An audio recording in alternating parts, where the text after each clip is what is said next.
When it comes to weightlifting and bodybuilding, I've noticed over the years that one of the more popular muscle groups to train are the arms. And I'm often asked how exactly I train my arms or how I would coach someone else to train theirs. So in this video, I'm going to be going over the best ways to grow your arms based on our current knowledge on the subject. But before I move forward, I think it's best to first understand their function and anatomy. So starting with the front of the arm, the biceps brachii is split into two heads, the long head, or the outer biceps, and the short head, or the inner biceps. Contrary to popular belief, the bicep is actually a triarticulate muscle, so it has three main functions. The first function being elbow flexion, so bending your elbow, bringing your forearm towards your upper arm like in a biceps curl, which is the function we all know the biceps most for. The second function is forearm supination, so facing your palm upwards or towards your forearms, which fewer people know.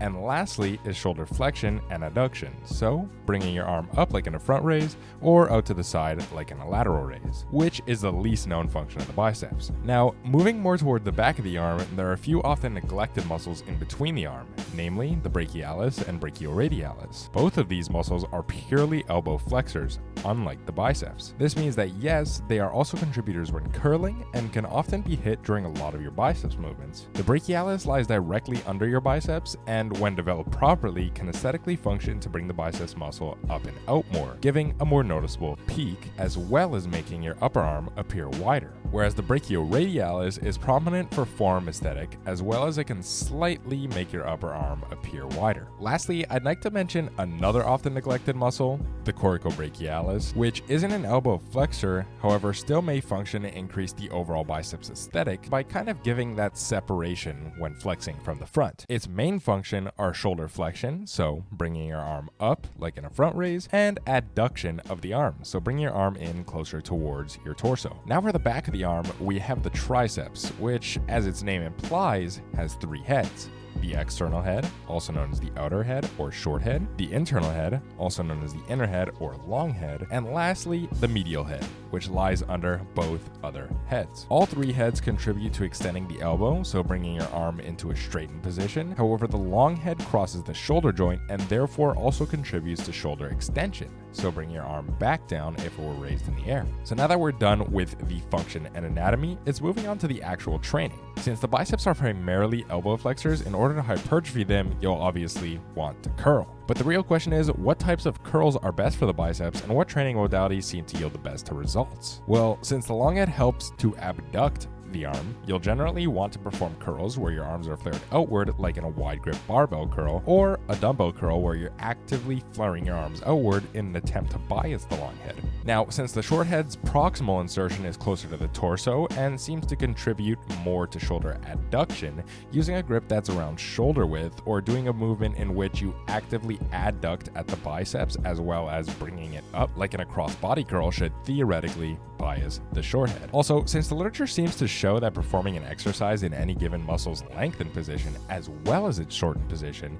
yields the greatest hypertrophy, with training in the lengthened position likely yielding the greatest hypertrophy outcomes when comparing both positions, you'll generally want to perform a variation of curls where the arms are behind your torso in order to stretch the biceps proximally, like an incline seated dumbbell curl or some form of Bayesian cable curl in order to keep a good resistance profile through the entire lift instead of relying on gravity. Not only that, performing a curl variation where the biceps are shortened proximally, like a preacher curl or spider curl, would also be a good idea, given that these will often be the only types of exercises that train your biceps in its fully shortened position, where it's shortened both proximally and distally. Lastly, performing curls in all rep ranges would be a good idea, with the majority of your bicep work being performed in the 6 to 10 rep range if your main goal is hypertrophy, and 1 to 2 heavier movements in the 2 to 4 rep range being a smart idea for increasing bicep strength, with 1 to 2 movements being performed in the 10 to 20 rep range for pump or endurance work being an optional but potentially beneficial implementation for certain individuals. So moving on to the brachioradialis and brachialis, since these muscles are also elbow flexors and as such will likely contribute during your curls and may even hypertrophy to a sufficient degree in certain trainees, people often neglect them. However, some trainees who are either lacking hypertrophy in these muscles or specifically want to hypertrophy these muscles in particular would benefit by also performing hammer curls or reverse curls, given that the biceps are more active when the forearms are supinated. Therefore, in order to unbias them and fully fully focus on your brachialis and brachioradialis, you'll want to avoid supination. I typically do this by sprinkling in a neutral grip in a few of my already programmed bicep exercises, or simply supersetting some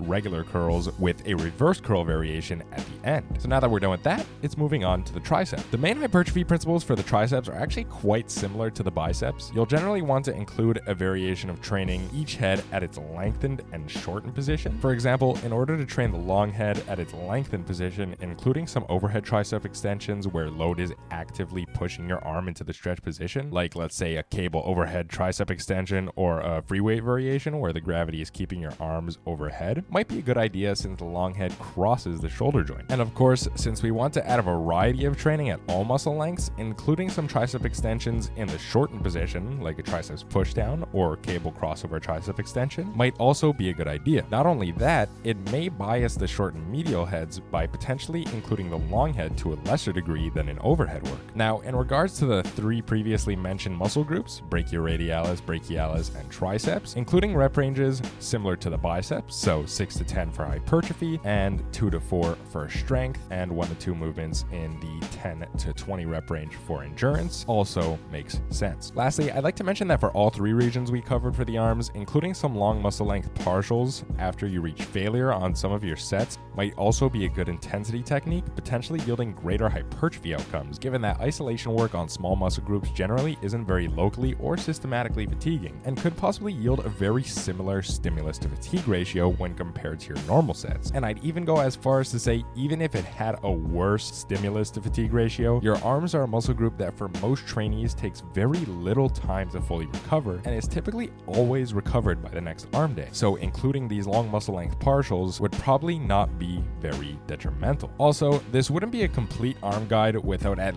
least mentioning the small camp of trainees who seem to think that pull-ups and push-ups are good enough to maximally hypertrophy the arms. And I will admit that this training advice does have some merit, with both movements activating the biceps and triceps to a sufficient degree to potentially hypertrophy them. However, these movements run into lots of issues, such as the fact that they're compound movements and therefore will likely fatigue other muscles before providing a good stimulus to the arms, especially since most trainees and coaches specifically use these movements to focus on larger chest and back muscles rather than the arms. Not only that, I feel like these movements simply don't add enough variation and are also significantly more systematically fatiguing, and therefore I do not recommend using them for arm training. However, I will say, other than push-ups, doing pushing movements like bench press or any other of your chest or shoulder movements might hypertrophy the triceps to a near maximal degree for some trainees. For one example, I only use pushing movements for my triceps and rarely ever do isolation movement, and my triceps are pretty big. However, this will obviously depend between each individual. So now that you have all this information in mind, I hope that you guys can implement it into your program and achieve some of the best arm gains you've seen in your lifting career. Not only that, if you'd like an already made arm program, I offer a cheap hypertrophy guide / program on my website, link in the description. Also, don't forget, if you guys enjoyed the video, to leave a like, comment, and subscribe, as well as if you found the information useful and know someone else who might find it useful, please consider sharing the video, as this will greatly help the growth of my channel. Other than that, I hope you guys have a wonderful rest of your day. Until next time, peace.